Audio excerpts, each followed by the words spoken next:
la violence dans les couples est très présente, autant dans la relation parentale que dans la relation conjugale, même voire plus dans la relation parentale, parce qu'on verra dans la recherche que 3/4 des passages à l'acte vont démarrer autour d'une question éducative concernant l'enfant. Pas autour d'une question conjugale, mais sur une question parentale.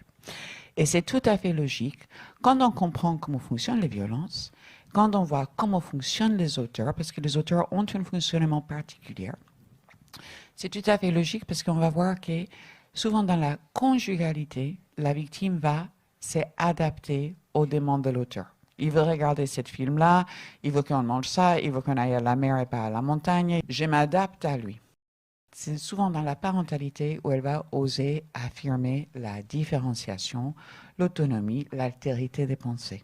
Et ça, on va voir que pour l'auteur est insupportable. L'idée que la victime ne les suit pas sur ses idées à lui. On est généralement chez des personnes qui ont des troubles de la personnalité sociopathiques ou psychopathiques. Dans ces troubles de la personnalité, je suis l'auteur, je suis fusionnel. Pour moi, mon partenaire comme mes enfants sont des extensions de moi. Donc, si mon partenaire me dit qu'elle n'est pas d'accord, qu'elle a une autre idée, et elle va avoir plus tendance à le dire sur la parentalité, ben ça, j'aime pas. Ça m'angoisse énormément. Pareil, si mes enfants me montrent qu'ils ne sont pas des extensions de moi, qu'ils sont des personnes autonomes.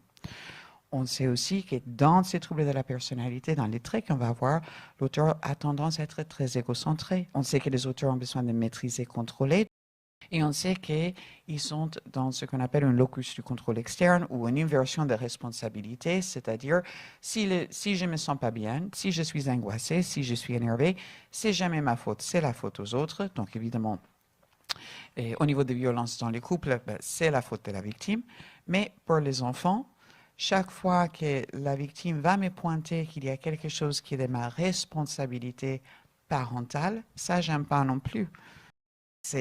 Non, pour moi, c'est pas de ma responsabilité, c'est de la responsabilité de l'extérieur. Donc, ça va m'angoisser. Et on va voir, du point de vue neurobiologique, que les auteurs ont une faible tolérance, faible seuil de tolérance à la frustration. Et ça veut dire que la violence va continuer après la séparation du couple. Dans nos pratiques, on a une idée qu'on va pouvoir cliver les couples conjugaux et les couples parentaux, comme si c'était deux entités différentes avec deux fonctionnements différents. Je peux vous dire que oui, ils ont des jobs, des fiches de poste qui sont différentes, mais la structure de la relation est exactement la même. Elle est en miroir. Le couple conjugal est organisé exactement comme Ernestine a montré, de façon verticale et rigide. Elle est asymétrique.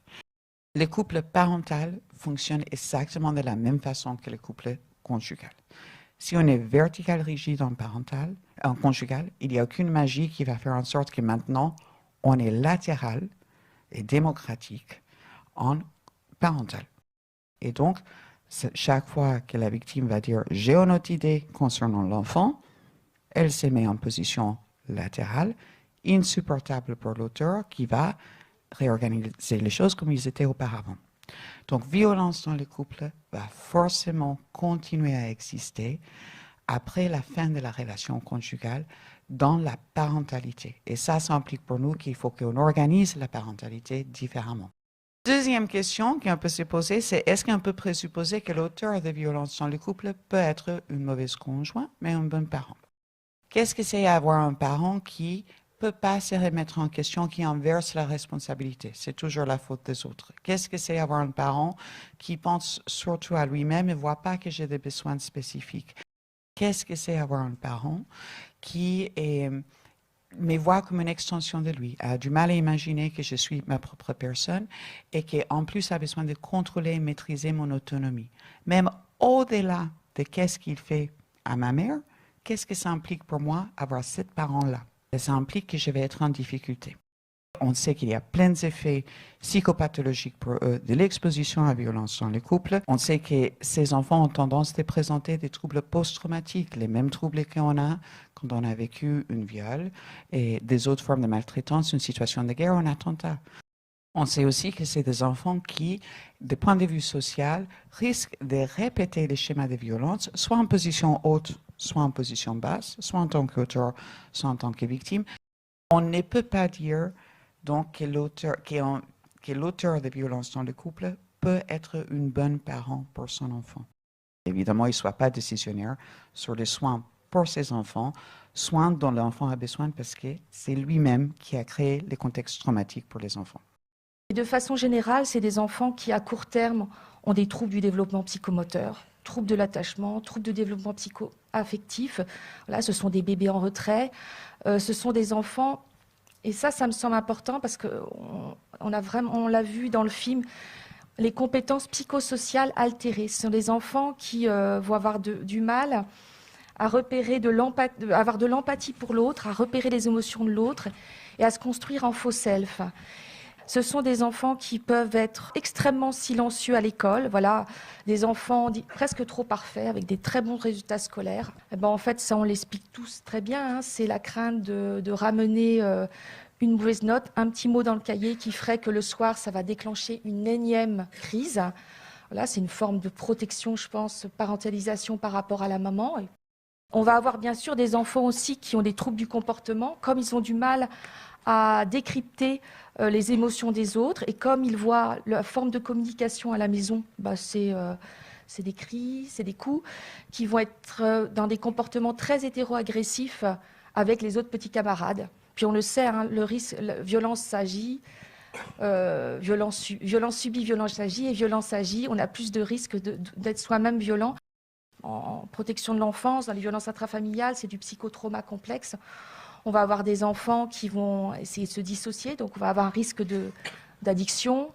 Et puis, à long terme, on a vraiment un risque, les études le montrent, à l'âge adulte, d'avoir des conséquences sur sa santé somatique et psychique. Le stress oxydatif, le fait de vivre dans un état de stress répété, ça abîme la santé.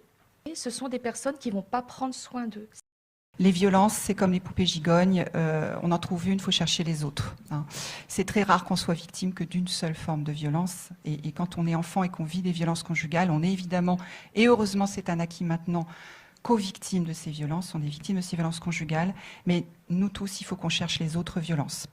La violence étant un poison, et vous l'avez bien expliqué sur comment ça attaque la parentalité aussi pour les femmes que vous voyez. Ça veut dire qu'effectivement, nous tous, il faut qu'on continue de travailler et d'expliquer aux enfants, expliquer à la mère et à l'enfant que c'est des conséquences directes des violences. C'est les violences qui font ça. Donc le responsable, c'est bien celui qui a fait les violences. S'il y a une procédure pour des violences conjugales, il faut que tous les enfants de la femme qui est mère et qui a des enfants, et puis les enfants qui vivent au domicile, qui ne sont pas forcément les enfants de cette femme, il faut que tous, ils bénéficient, non pas évidemment comme témoins, mais comme co-victimes, il faut qu'ils soient entendus et il faut qu'ils soient examinés. Évidemment que les hommes ne sont pas naturellement violents, c'est culturel. Ce système culturel-là, il faut que tous ensemble, on soit engagés pour le changer. En fait, la question qui se pose à nous est notre seuil de tolérance face au niveau de souffrance des enfants. Jusqu'à quel point acceptons-nous que les enfants souffrent pour laisser le pouvoir à un homme qui fait le choix de la violence? Quel est notre seuil de tolérance de la souffrance de l'enfant qui vit avec un sociopathe ou un psychopathe? Et ce que Ernestine Ronay et Karine Sadlier ont dit, de mon point de vue, tel que je les ai écoutés, c'est que le risque peut s'anticiper. Quand il y a violence conjugale, et on le sait, on peut protéger par anticipation. La question, c'est qui voulons-nous protéger ?